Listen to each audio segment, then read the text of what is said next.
नमस्कार दोस्तों, स्वागत है आप सभी का आपके अपने YouTube चैनल इजी मैथ्स। तो दोस्तों, आज के वीडियो में हम पढ़ने वाले हैं प्रतिस्थापन विधि से रैखिक समीकरण युग्मों को हल करना। तो दोस्तों, आज के वीडियो में हम सीखेंगे कि हम किस प्रकार से प्रतिस्थापन विधि की सहायता से रैखिक समीकरणों के जोड़े को हल कर सकते हैं। यानी दोस्तों, ये दो समीकरणों का जोड़ा है और इसे हमें हल करना है। हल करने का मतलब है कि इसके अंदर हमें x और y का मान ज्ञात करना है और दोस्तों इसे हमें हल करना है प्रतिस्थापन विधि से। तो चलिए दोस्तों, वीडियो करते हैं स्टार्ट और सीखते हैं प्रतिस्थापन विधि से रैखिक समीकरण युग्म को हल करना। उससे पहले दोस्तों, मैं आपको थोड़ा सा मेरे चैनल के बारे में बता देता हूं। तो दोस्तों, इस चैनल पर आपको कक्षा 10 मैथ्स की इंपॉर्टेंट वीडियोस मिलते हैं और दोस्तों रोज शाम 7:05 पर आपको मेरे चैनल पर वीडियो देखने को मिलता है। तो दोस्तों, मेरे चैनल को अभी से सब्सक्राइब कर लीजिए। अगर आप 2024 के अंदर कक्षा 10 मैथ के अंदर अच्छा स्कोर करना चाहते हैं तो मेरे चैनल को अभी से सब्सक्राइब कर लीजिए, ताकि जैसे ही मेरा 7:05 पर वीडियो आए तो आपके पास नोटिफिकेशन पहुंच जाए। और इसके लिए चैनल को सब्सक्राइब करके नोटिफिकेशन बेल को भी ऑन कर लीजिए। तो चलिए दोस्तों, अब करते हैं प्रतिस्थापन विधि से रैखिक समीकरण युग्म को हल। तो दोस्तों, यहाँ पर पहले समीकरण लिया मैंने कि 2x + y = 5। अब क्या करते हैं, इसको तो समीकरण नंबर 1 नाम दे देते हैं, यानी इसको मैंने समीकरण नंबर नाम दे दिया 1 और इसको समीकरण नंबर 2 नाम दे देते हैं। तो दोस्तों, दो समीकरणें थी, दोनों को मैंने समीकरण नंबर 1 और समीकरण नंबर 2 नाम दे दिया। अब दोस्तों, इन्हें हमें हल करना है प्रतिस्थापन विधि से। तो दोस्तों, प्रतिस्थापन नाम से पता चलता है, प्रतिस्थापन का मतलब होता है कि एक जगह से दूसरी जगह स्थापित कर देना, यानी एक जगह से दूसरी जगह रख देना। तो दोस्तों, इसके अंदर हम क्या करेंगे कि कोई भी एक समीकरण ले लेंगे, या तो समीकरण 1 ले लेंगे या समीकरण 2 ले लेंगे और उसमें से हम क्या करेंगे, x या y का मान ज्ञात कर लेंगे और उस मान को हम दूसरे समीकरण में रख देंगे। तो वहां से क्या होगा कि वहां पर या तो x, अगर हमने x का मान निकाला है तो x वाले पद हट जाएंगे और वहां पर y वाले पद एक जैसे हो जाएंगे, और अगर हमने y का पद निकाला है तो वहां पर x वाले पद एक जैसे हो जाएंगे और वहां से फिर कोई भी एक चर या तो x का या y का मान आ जाएगा। अब दोस्तों, चलिए इसको करके देखते हैं। तो हमें करना क्या होगा, हम कोई भी एक समीकरण ले लेते हैं। तो जैसे मानते हैं कि मैं समीकरण नंबर 1 ले लेता हूं, तो यहाँ पर लिखेंगे समीकरण नंबर 1 से। तो दोस्तों, समीकरण नंबर 1 है हमारे पास 2x + y = 5। तो ये है दोस्तों हमारे पास समीकरण नंबर 1। अब क्या करेंगे, हम जैसे मान लेते हैं कि हमें x का मान चाहिए, तो हम क्या करेंगे, 2x, इसको तो ऐसा का ऐसा लिख देंगे। अब दोस्तों, ये y इधर प्लस का है, इसको हमें बराबर से दूसरी साइड भेजना है। तो हम जानते हैं कि कोई भी प्लस वाली संख्या जब बराबर से दूसरी साइड जाती है तो माइनस की हो जाती है, यानी कोई भी संख्या अगर बराबर से दूसरी साइड जाती है तो उसका चिन्ह चेंज हो जाता है। तो यहाँ पर बराबर में 5 का 5, ये y प्लस का है, जब बराबर से दूसरी साइड आएगा तो ये माइनस का y हो जाएगा। तो 2x बराबर हो गया 5 - y। अब दोस्तों, यहाँ पर ये है 2x का मतलब है 2 गुणा x, यानी दोनों एक दूसरे के गुणा में है, बराबर में है 5 - y। अब दोस्तों, हमें तो x का मान चाहिए, तो 2 गुणा में है, और दोस्तों हम जानते हैं कि कोई भी गुणा वाली संख्या जब बराबर से दूसरी साइड जाती है तो वो भाग में चली जाती है। तो x का तो x, बराबर में हमारे पास 5 - y, और 2 इधर गुणा में है, बराबर से दूसरी साइड भेजेंगे तो इस पूरे के भाग में आ जाएगा। तो इस प्रकार x का मान आ गया हमारे पास 5 - y / 2। अब इसे मान लेते हैं समीकरण नंबर 3। अब क्या करेंगे दोस्तों, ये मान हमने किस समीकरण से निकाला है, ये मान हमने समीकरण 1 से निकाला है। तो अब क्या करेंगे, इस मान को हम समीकरण 2 के अंदर रख देंगे। तो लिखेंगे कि समीकरण 2 से। तो दोस्तों, समीकरण 2 है हमारे पास 3x + 2y = 8। अब क्या करेंगे, अब यहाँ पर लिखेंगे कि समीकरण 3 से x बराबर 5 - y/2 समीकरण 2 में रखने पर। तो दोस्तों, अब हम क्या करेंगे कि ये जो हमने समीकरण 1 से जो मान निकाला है x का, ये मान हम समीकरण 2 के अंदर रख देंगे, और समीकरण 2 है हमारी ये। तो समीकरण 2 है हमारे पास 3 गुणा x, तो 3 गुणा x की जगह रख देंगे 5 - y/2, 5 - y/2, फिर है प्लस 2 का 2, y का y, बराबर में है 8। तो हमने क्या किया कि x की जगह 5 माइनस वाई बटा 2 रख दिया, वो भी समीकरण 2 के अंदर। तो ये हो गया दोस्तों हमारे पास 3 गुणा 5 माइनस वाई बट्टा 2। तो दोस्तों ये 3 है जो इस पूरे के गुणा में है। तो दोस्तों हम क्या करेंगे, जब इसको हल करेंगे तो इस 3 का अंदर गुणा हो जाएगा। 3 का 5 के साथ भी होगा, 3 का वाई के साथ भी होगा।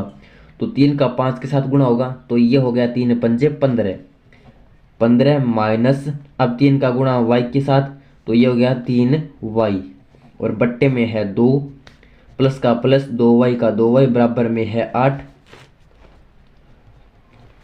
अब दोस्तों हम क्या करेंगे, इस 2 वाई के बट्टे में हम 1 लगा सकते हैं, क्योंकि कोई भी संख्या के बट्टे में हम 1 लगा सकते हैं, उसके मान में कोई भी चेंजेस नहीं होगा। अब दोस्तों ये है 15 माइनस 3 वाई बट्टा 2, ये है 2 वाई बट्टा 1, और दोनों का जोड़ है। तो दोस्तों ये एक प्रकार से भिन्न वाली संख्याओं का जोड़ बन गया।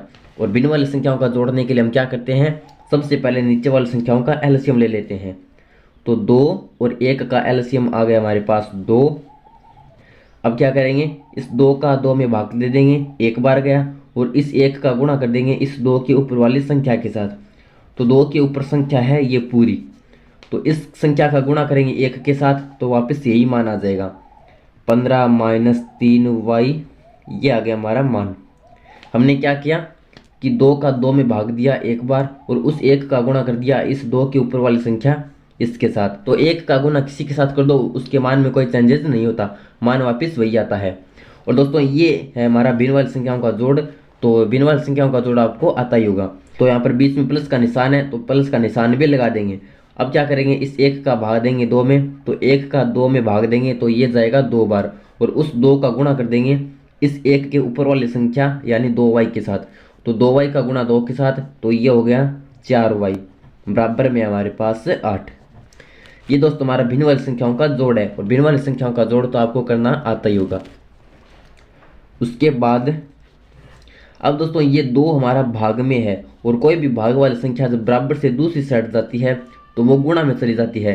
तो हम 2 को बराबर से दूसरी साइड भेजेंगे तो ये 8 के गुणा में चला जाएगा।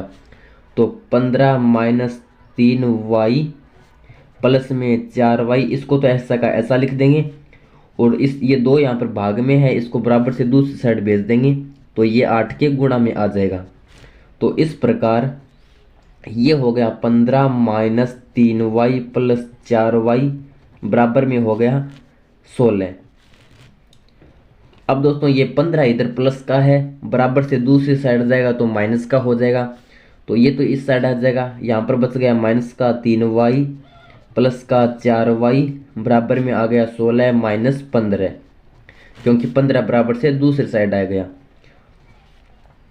अब दोस्तों ये है माइनस का 3 वाई प्लस 4 वाई, तो ये बच गया प्लस का वाई, बराबर में 16 में से 15 घटाएंगे तो बचेगा 1। अब ये y क्यों बचा, तो दोस्तों ये है माइनस का 3 वाई प्लस का 4 वाई। इसका मतलब है कि 4 वाई में से हमें 3 वाई घटाना है, क्योंकि इनको आगे पीछे लिख सकते हैं। तो 4 वाई प्लस का है और ये 3 वाई माइनस का है, तो 4 वाई में से 3 वाई घटाएंगे तो ये बच गया 1 वाई यानी y। तो इस प्रकार इसका मान आ गया y, बराबर में है 16 माइनस 15 यानी 1। तो y का मान आ गया हमारे पास 1।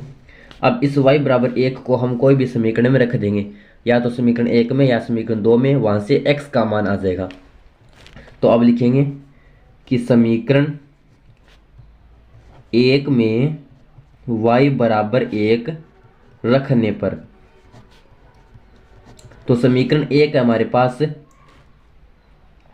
2x प्लस वाई बराबर 5, ये हमारे समीकरण नंबर 1। इसमें y की जगह 1 रख देंगे तो ये हो गया 2x प्लस 1 बराबर 5। तो यहाँ से 2x, 1 इधर प्लस का है, बराबर से दूसरी साइड जाएगा तो माइनस का हो जाएगा, तो ये हो गया 5 माइनस 1 यानी 4। तो दोस्तों इसको मैंने अगले पेज पर लिख लिया है। तो ये हमारा 2x बराबर आ गया 5 माइनस 1 यानी 4, तो 2x बराबर आ गया 4। अब दोस्तों 2x का मतलब है 2 गुणा x, बराबर में है 4। हमें तो x का मान चाहिए, तो 2 गुणा में है, इसको बराबर से दूसरी साइड भेज देंगे तो ये भाग में चला जाएगा। तो x बराबर आ गया 4/2, क्योंकि 2 4 के भाग में आ गया, क्योंकि कोई भी संख्या बराबर से दूसरी साइड जाती है तो वो भाग में चली जाती है। तो 4 में 2 का भाग देंगे तो 2 बार जाएगा। तो इस प्रकार x का मान आ गया हमारे पास 2, और y का मान हम पहले निकाल चुके हैं। y का मान आया हमारे पास से 1। तो इस प्रकार दोस्तों हमें प्रश्न में दिया गया क्या था कि प्रतिस्थापन विधि से रैखिक समीकरण युग्म को हल करो। हल करने का मतलब यही था कि x और y का मान ज्ञात करना है। तो अब आपको इतना नहीं छोड़ना है, आपको अंत में लिखना है कि अतः दिए गए रैखिक समीकरण युग्म के हल है x बराबर 2 और y बराबर 1। तो ये हो गया हमारा आंसर। तो दोस्तों इस प्रकार ये था हमारा आज का वीडियो, जिसके अंदर हमने सीखा प्रतिस्थापन विधि से रैखिक समीकरण युग्म को हल करना। और दोस्तों अगर आप इसी तरह की और वीडियोस देखना चाहते हैं, कक्षा 10 मैथ की इंपॉर्टेंट वीडियोस, तो मेरे चैनल को अभी से सब्सक्राइब कर लीजिए और एक बार चैनल को जाकर जरूर देखिए। धन्यवाद। Thanks for watching.